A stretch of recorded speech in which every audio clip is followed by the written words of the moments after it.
dos anécdotas de hoy. Primero me han hecho boicot. No había pila y no he podido cantar. Han dicho, como ha de hablar después, ya lo oiremos suficiente, ¿no? Ya ni a prou. Es broma. Y luego estábamos allí sentados y normalmente cuando estamos los dos, Juan y yo, sentados allí, él predica y yo presido. Y dice, va, sal. Y digo, no, hoy te toca a ti. Bueno, ya está. Ha pasado esto, que lo sepáis, que no quería salir. Bueno, pues una vez al año no hace daño, como digo, y una vez al año me pide Juan que hable yo, pero ya me pongo en verano para que no haya tanta gente. Bueno, saludos a los que nos veis desde fuera, como Eli, Nuria. Os echamos de menos, ¿eh? Bueno, no sé si habéis visto en el boletín que he puesto de título a la predicación un nombre o una voz. No sé si ya tenéis idea de qué vamos a hablar, pero ahora lo veréis. Leyendo el libro Incendiario de Itiel Arroyo, que es un gran evangelista, el cual recomiendo, este libro, hubo un capítulo que me llamó la atención y que me ha servido de base para desarrollar lo que el Señor ha puesto en mi corazón para compartir esta mañana. Cuando hago así, es que he copiado literalmente la frase de Itiel del libro, ¿vale? Porque he ido desarrollando y buscando otras cosas, pero hay frases que no las podía cambiar. Entonces, haré así, quiere decir que es de Itiel. En nuestros días y también en nuestras iglesias se habla mucho de liderazgo, ¿verdad? De cómo debe ser un buen líder, qué cualidades debe tener, cómo debe ser una iglesia potente, ¿no? Y entonces hay tres cualidades que podemos, hay muchas otras, pero tres que vamos a pensar esta mañana de un líder, de una iglesia, para que sea influyente en nuestra ciudad. Y debe conseguir o tener estas cualidades. Primero, una ubicación estratégica. Segundo, una imagen actualizada. Y tercero, un mensaje atractivo. Ahora ir pensando en personas que puedan tener esto. Yo hoy me he puesto las sandalias de boda para ser más atractiva. Las llevé en la boda de Braulio y Jocabet. y pensando en estas tres cualidades, ¿no? Si nuestra iglesia, por ejemplo, está en una ubicación estratégica, sí, está en el centro de Barcelona, Sagrada Familia. Bueno, una imagen actualizada, hombre, sí. A lo mejor hace 15 años no, pero ahora sí, ¿no? Está preciosa. Y un mensaje atractivo. ¿Es atractivo el mensaje que damos aquí? Pues sí. Estas cualidades pueden aplicarse a otras entidades o eventos si lo que buscas es llenar el lugar o atraer a muchas personas. Si desarrollas tu actividad en una gran ciudad, con buenas comunicaciones, te esfuerzas por tener una estética cautivante y le dices a la gente lo que quiere escuchar, seguro que tu audiencia crece. El personaje bíblico del que quiero hablar representa todo lo contrario a estas estrategias. Él se convirtió en una de las mayores influencias de su tiempo, no aplicando ninguna de las tres recomendaciones que he mencionado para tener éxito ministerial. ¿Quién era? ¿Qué hizo? Muy bien, claro. Juan el Bautista, sí señor. Vamos a repasar lo que nos dice la palabra de él. Empezamos, iremos viendo textos, por eso no he hecho lectura, porque voy a ver muchos textos y los leo yo. Lucas 1, del 13 al 17, dice: pero el ángel le dijo, no temas, Zacarías, porque tu petición ha sido oída y tu mujer Elisabet te dará a luz un hijo y lo llamarás Juan. Y tendrás gozo y alegría. Muchos se regocijarán por su nacimiento, porque él será grande delante del Señor. No beberá ni vino ni licor, y será lleno del Espíritu Santo aún desde el vientre de su madre. Y él hará volver a muchos de los hijos de Israel al Señor tu Dios, e irá delante de él en el espíritu y poder de Elías, para hacer volver los corazones de los padres a los hijos y a los desobedientes a la actitud de los justos, a fin de preparar para el Señor un pueblo bien dispuesto. No lo he dicho, pero estoy usando la Biblia de las Américas, ¿vale? por si queréis buscar en vuestros móviles esta versión, pero todas son buenas. Como vemos aquí, un ángel del Señor anuncia el nacimiento de Juan a su padre, Zacarías, de su mujer Elisabet, y entre otras cosas le dice que será gozo y alegría para muchos, grande delante del Señor, lleno del Espíritu Santo y que hará volver muchos a Dios. Seguimos en el capítulo 1 de Lucas y ahora leemos en el versículo 57 hasta el 63. Cuando a Elisabet se le cumplió el tiempo de su alumbramiento, dio a luz un hijo, y sus vecinos y parientes oyeron que el Señor había demostrado su gran misericordia hacia ella y se regocijaban con ella. Sabéis que Elisabet era estéril, como otras mujeres de la Biblia que les pasó lo mismo, ¿no? Y que el Señor hizo el milagro de que fueran madres. Y al 8º día vinieron para circuncidar al niño y lo iban a llamar Zacarías, según el nombre de su padre. Pero la madre respondió y dijo, no, sino que se llamará Juan. Y le dijeron, no hay nadie en tu familia que tenga este nombre. Entonces preguntaban por señas al padre, sabéis que lo había dejado mudo, cómo le quería llamar. Y él pidió una tablilla y escribió lo siguiente, su nombre es Juan, y todos se maravillaron. Aquí se relata el nacimiento de Juan y quiero enfatizar el último versículo que decía, no lo he leído, que era hasta el 60, es que he puesto hasta el 63, el último es el 66, que dice, y todos los que las oían las guardaban en su corazón diciendo, ¿qué pues llegará a ser este niño? Porque la mano del Señor ciertamente estaba con él. Quiero enfatizar esta frase, ¿no? La mano del Señor ciertamente estaba con él. Creo que eso es una de las características imprescindibles para llegar a ser un buen ministro del Señor. Marcos 1, del 1 al 8. También está en Mateo 3, del 1 al 12, la misma escena. Principio del Evangelio de Jesucristo, Hijo de Dios. ¿Cómo estás? No, ¿sí? Sí. Como está escrito en el profeta Isaías, he aquí yo envío mi mensajero delante de tu faz, el cual preparará tu camino. Voz del que clama en el desierto, preparad el camino del Señor, haced derechas sus sendas. Juan el Bautista apareció en el desierto predicando el bautismo de arrepentimiento para el perdón de pecados. Y acudía a él toda la región de Judea y toda la gente de Jerusalén, y confesando sus pecados, eran bautizados por él en el río Jordán. Juan estaba vestido de pelo de camello, tenía un cinto de cuero a la cintura y comía langostas y miel silvestre. Y predicaba diciendo, tras mí viene uno que es más poderoso que yo, a quien no soy digno de desatar, inclinándome la correa de sus sandalias. Yo os bauticé con agua, pero él os bautizará con el Espíritu Santo.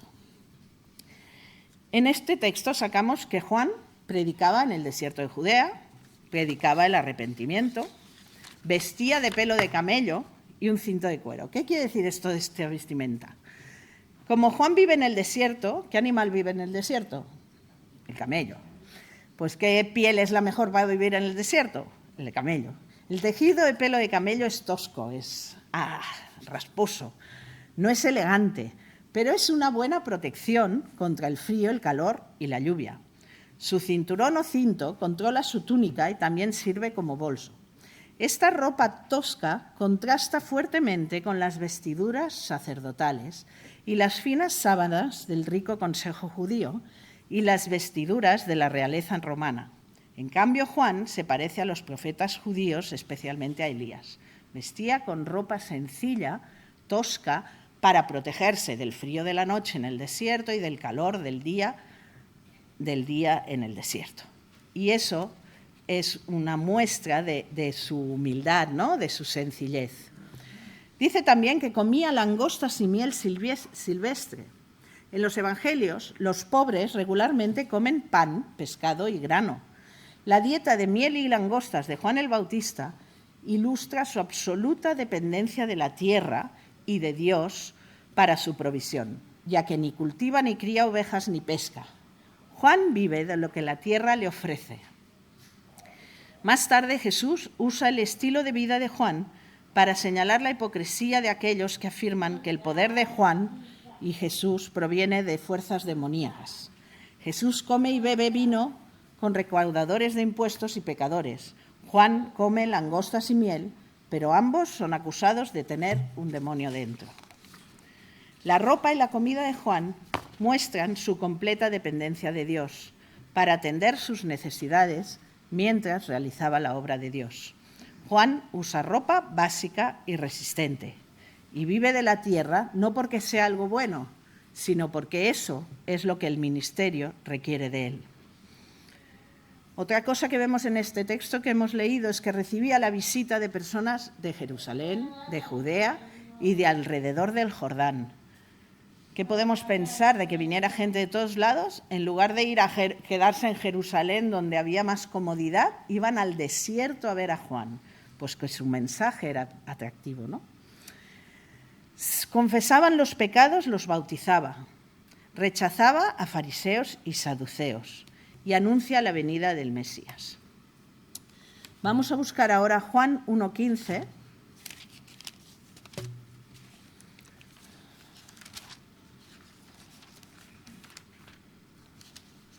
Que nos dice: Juan dio testimonio de él y clamó diciendo: este era del que yo decía, el que viene después de mí es antes de mí, porque era primero que yo. Y del 19 al 28 dice: este es el testimonio de Juan cuando los judíos enviaron sacerdotes y levitas de Jerusalén a preguntarle: ¿quién eres tú? Y él confesó y no negó, confesó: yo no soy el Cristo. Y le preguntaron: ¿entonces qué? ¿Eres Elías? Y él dijo: no soy. ¿Eres el profeta? Y respondió: no. Entonces le dijeron: ¿quién eres? Para que podamos dar respuesta a los que nos enviaron. ¿Qué dices de ti mismo? Él dijo: yo soy la voz del que clama en el desierto. Enderezad el camino del Señor, como dijo el profeta Isaías. Los que habían sido enviados eran los fariseos y le preguntaron y le dijeron: entonces, ¿por qué bautizas si tú no eres el Cristo, ni Elías, ni el profeta? Juan le respondió diciendo: yo bautizo en agua, pero entre vosotros está uno a quien no conocéis. Él es el que viene después de mí, a quien yo no soy digno de desatar la correa de sus sandalias. Estas cosas sucedieron en Betania, al otro lado del Jordán, donde Juan estaba bautizando. El apóstol Juan menciona y reconoce a Juan el Bautista como el que anunció y aseguró que Jesús, el Verbo, ya existía antes de que él naciera y era superior a él. Es decir, da a entender, asegura que Jesús es Dios, creador de todo, omnipresente y todopoderoso. Mateo 3, del 13 al 17. Entonces Jesús llegó de Galilea al Jordán, a donde estaba Juan, para ser bautizado por él. Pero Juan trató de impedírselo diciendo: yo necesito ser bautizado por ti, ¿y tú vienes a mí? Y respondiendo Jesús le dijo: permítelo ahora, porque es conveniente que cumplamos así toda justicia. Entonces Juan se lo permitió. Después de ser bautizado, Jesús salió del agua inmediatamente, y aquí los cielos se abrieron, y él vio al Espíritu de Dios que descendía como una paloma y venía sobre él. Y aquí se oyó una voz de los cielos que decía: este es mi Hijo amado, en quien me he complacido. Juan bautizó a Jesús, después de que éste insistiera, ya que Juan no se sentía digno de hacerlo, por reconocer de nuevo la grandeza y soberanía del que tenía delante. Mateo 11. Mateo 11, del 7 al 11. Mientras ellos se marchaban, Jesús comenzó a hablar a las multitudes acerca de Juan. ¿Qué salisteis a ver en el desierto? ¿Una caña sacudida por el viento? Mas, ¿qué salisteis a ver? ¿Un hombre vestido con ropas finas? Mirad, los que usan ropas finas están en los palacios de los reyes. ¿Pero qué salisteis a ver? ¿A un profeta? Sí, os digo, y uno que es más que un profeta. Este es de quien está escrito: he aquí, yo envío mi mensajero delante de tu faz, quien preparará tu camino delante de ti. En verdad os digo que entre los nacidos de mujer no se ha levantado nadie mayor que Juan el Bautista. Sin embargo, el más pequeño en el reino de los cielos es mayor que él. Juan es reconocido por Jesús mismo como su mensajero, como el mensajero que preparó el terreno para su llegada. Esta profecía la encontramos en Malaquías 3:1, donde el profeta predice la venida de Juan el Bautista, asociado con la primera venida de Cristo. Mateo 14.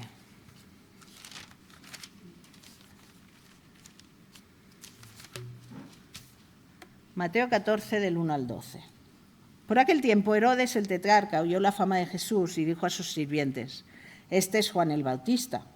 Él ha resucitado de entre los muertos, y por eso es que poderes milagrosos actúan en él. Porque Herodes había prendido a Juan, lo había atado y puesto en la cárcel por causa de Herodías, mujer de su hermano Felipe, porque Juan le decía: no te es lícito tenerla. Y aunque Herodes quería matarlo, tenía miedo al pueblo, porque consideraban a Juan como un profeta. Pero cuando llegó el cumpleaños de Herodes, la hija de Herodías danzó ante ellos y agradó a Herodes, por lo cual le prometió con juramento darle lo que ella pidiera. Y ella, instigada por su madre, dijo: dame aquí en una bandeja la cabeza de Juan el Bautista. Y aunque el rey se entristeció a causa de sus juramentos y de sus invitados, ordenó que se la dieran y mandó decapitar a Juan en la cárcel. Y trajeron su cabeza en una bandeja y se la dieron a la muchacha, y ella se la llevó a su madre. Los discípulos de Juan llegaron y recogieron el cuerpo y lo sepultaron. Y fueron y se lo comentaron a Jesús. Pero, como Jesús predicaba lo mismo que Juan, creía Herodes. Esto pasó después de que Jesús predicara. Y creía que Jesús era Juan el Bautista, que había resucitado. Por eso aquí, en medio de ya las predicaciones y el ministerio de Jesús, da la explicación de cómo murió Juan el Bautista. Juan el Bautista era molesto por decir la verdad de lo que estaba mal y eso le llevó a ser decapitado. Pero aún ya muerto, cuando Jesús empezó a tener fama por los milagros que hacía y por lo que decía, Herodes llegó a dudar de que si era el propio Juan que había resucitado. Podemos decir, después de todo lo que hemos leído, que Juan el Bautista fue una de las mayores influencias de su tiempo, yendo en contra de las 3 recomendaciones que hemos dicho al principio. Para tener éxito ministerial, os recuerdo, una ubicación estratégica, una imagen actualizada y un mensaje atractivo. Si tuviera un agente de relaciones públicas, le habría dicho: ¿no sería mejor hacer las campañas en Jerusalén y no en el desierto? Las personas han de caminar mucho y soportar un fuerte calor para ir a escucharte. Además, podrías vestir un poco mejor, no con piel de camello, que es fea y huele mal. Y además, podrías comer un poco más para no tener la cara tan huesuda por tantos ayunos. Más gimnasio y menos saltamontes en tu dieta. Y deja de insultar a tu público, llamándoles hipócritas y víboras a los fariseos. Juan tuvo una ubicación pésima, una imagen grotesca y un mensaje escandalosamente incómodo. Pero aún así, se convirtió en la mayor influencia de sus días. Algunos historiadores dicen que llegó a bautizar a unas 40.000 personas en el desierto en 6 meses. 40.000 personas en 6 meses. Y como hemos visto, Jesús mismo lo calificó como el líder más grande de su época. Podemos decir que tuvo bastante éxito en su ministerio, ¿no? ¿Por qué obtuvo estos resultados después de lo que hemos leído? Juan se comprometió con las expectativas del reino de Dios. Tomó una determinación que tuvo un éxito eterno. Rehusó hacerse un nombre, decidió ser una voz. No predicaba con una buena imagen para que la gente lo viera a él, sino lo importante era lo que decía, lo que anunciaba. Su voz era lo importante. Y esto último es lo más importante, lo que me gustaría aprender y que todos aprendiéramos. Por un lado, si quieres hacerte un nombre, tienes que mantener las apariencias, buscar la aprobación de la sociedad, ser muy activo en redes sociales, vigilar mucho lo que dices y cómo lo dices. Que todo esto no digo que sea malo en sí mismo, pero si quieres hacerte un nombre, te vas a tener que vender. En cambio, si quieres ser una voz, solo debes preocuparte de una cosa. Debes estar enfocado en mantenerte conectado con Dios. Debes estar enfocado en mantenerte conectado con Dios. Es decir, tenemos que escuchar lo que Dios está diciendo y convertirnos en el eco de su voz. Esto requiere disciplina, sobre todo en este mundo tan ruidoso que intenta apagar la voz de Dios.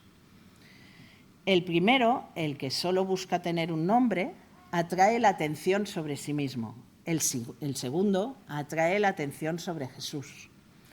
El primero usa a la gente. El segundo sirve a la gente. El primero se exhibe. El segundo inspira. Va frase. La Biblia dice que Dios forjó el corazón de Juan en el desierto. Y es en el desierto donde Dios entrena a las voces que clamarán su mensaje. Allí, lejos del ruido de las gentes, Dios puede recuperar nuestra atención mientras nos susurra al corazón. Repito, la Biblia dice que Dios forjó el corazón de Juan en el desierto. Y es en el desierto donde Dios entrena a las voces que clamarán su mensaje. Allí, lejos del ruido de las gentes, Dios puede recuperar nuestra atención mientras nos susurra al corazón. Acabo comillas. Todos nosotros pasamos por desiertos que el Señor usa para moldearnos. Estemos como Juan conectados a Dios, dispuestos, como hemos cantado, aquí estoy yo. Todas las canciones que hemos cantado, y ellos no sabían de qué iba a hablar, bueno, habéis leído el título del boletín, supongo, pero todas decían algo de lo que he dicho hoy. Estar dispuestos, aquí estoy yo. Seamos valientes para decir la verdad. No nos importe que vengan saduceos y fariseos a atacarnos. Quien sea, sabemos que tenemos la verdad, la palabra de Dios.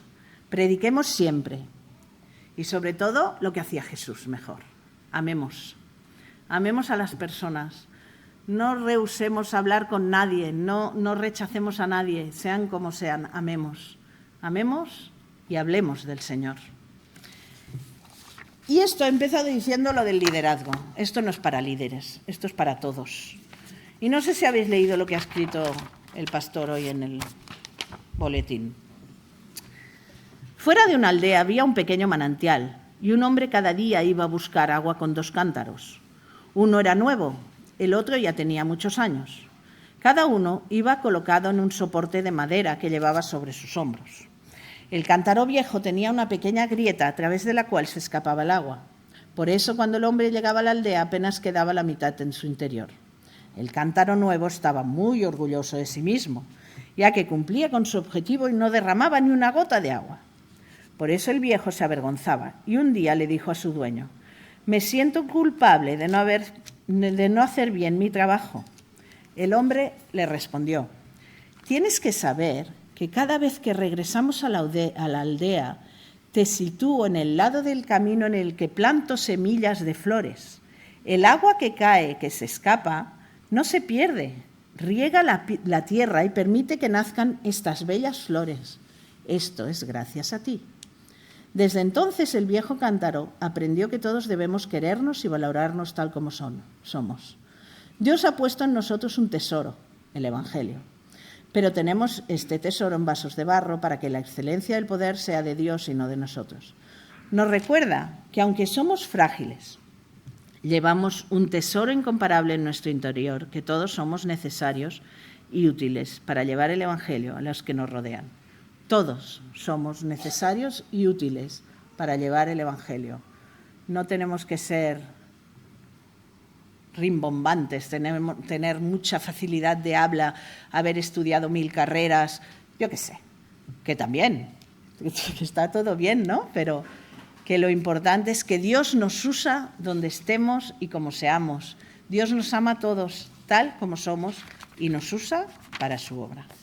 Pues nada, hasta aquí lo que quería deciros. He acabado antes.